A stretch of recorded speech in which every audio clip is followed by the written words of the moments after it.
যিনি মুসল্লি হবেন তিনি কোনো অশ্লীল, ফাহেসা, নোংরা, খারাপ কাজ করবেন, এটা আল্লাহর ঘোষণা। আর আমরা একটা জিনিস ভালোভাবে বুঝি যে আল্লাহর ঘোষণাটা চূড়ান্ত, আল্লাহর ঘোষণাটা সত্য। কিন্তু প্রশ্ন হলো, তাহলে এত মুসল্লি হওয়ার পরেও এত খারাপ কাজ তারা করে কেন? আল্লাহ তো বললেন দুইটা শব্দ, ফাহেসা এবং মুনকার, সব কাজ থেকে বিরত থাকবে। মুসল্লি থাকে না কেন? একজন মুসল্লি মিথ্যা কথা বলে, একজন মুসল্লি সুদ খায়, একজন মুসল্লি মানুষ হত্যা করে, একজন মুসল্লি জেনা করে,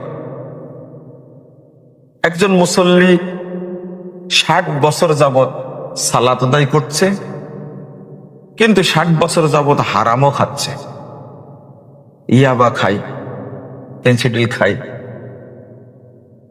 বিড়ি, তামাক, সিগারেট, গোল, জর্দা থেকে শুরু করে সবই খায়। তাহলে সে কি মুসল্লি না? তাহলে আল্লাহর এই দাবিটা সঠিক না। আল্লাহ যে ঘোষণা করলেন তানহা আনিল ফাহশা ওয়াল মুনকার, বাধা দিবে। আরেকটা ফজিলত হলো, রাসূলুল্লাহ সাল্লাল্লাহু আলাইহি ওয়াসাল্লাম বলছেন, আউয়ালু মা ইউসআলুল আবদ আনহু ওয়া ইউহাসাবু বিহি সালাতু। কিয়ামতের মাঠে সর্বপ্রথম বান্দার হিসাব নেওয়া হবে, বান্দাকে জিজ্ঞেস করা হবে তার সালাত সম্পর্কে। ফাইন কুবিলা মিনহু, রাসূল সাল্লাল্লাহু আলাইহি ওয়াসাল্লাম বলছেন, যদি সালাতটা কবুল হয়ে যায়, কবিলা সাইরু আমালি, তাহলে মুসল্লি যত ইবাদত করেছে, তার যত আমল আছে, আল্লাহ রাব্বুল আলামিন সমস্ত আমলকে কবুল করে নিন। মানে কারো সালাত আছে, সালাত কবুল হয়েছে, সালাত শুদ্ধ হয়েছে, বাকি যে আমলগুলো আছে, সালাত কবুল হলে অন্য আমলগুলো অটো কবুল হবে। হজ্জের হিসাব হবে না, সিয়ামের হিসাব হবে না, জাকাতের হিসাব হবে না। তাহলে সালাত হলো ফাউন্ডেশন।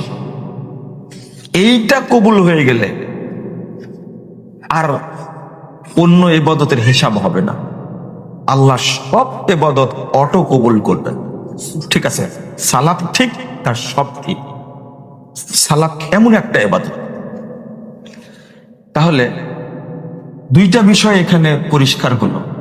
একটা হলো, যার সালাত কবুল হবে ওই ব্যক্তি মিথ্যা কথা বলবে না, ওই ব্যক্তি চুরি করবে না, ওই ব্যক্তি দুর্নীতি করবে না, আত্মসাৎ করবে না। এটা হলো দুনিয়াবি ফায়দা। ওই ব্যক্তি কোনো ফাহিশা কাজের সাথে জড়িত হবে না। আর পরকালীন ফায়দাটা হলো, সালাত কবুল হওয়া মাত্র অন্য সব আমল আল্লাহ অটো কবুল করবেন। আলহামদুলিল্লাহ।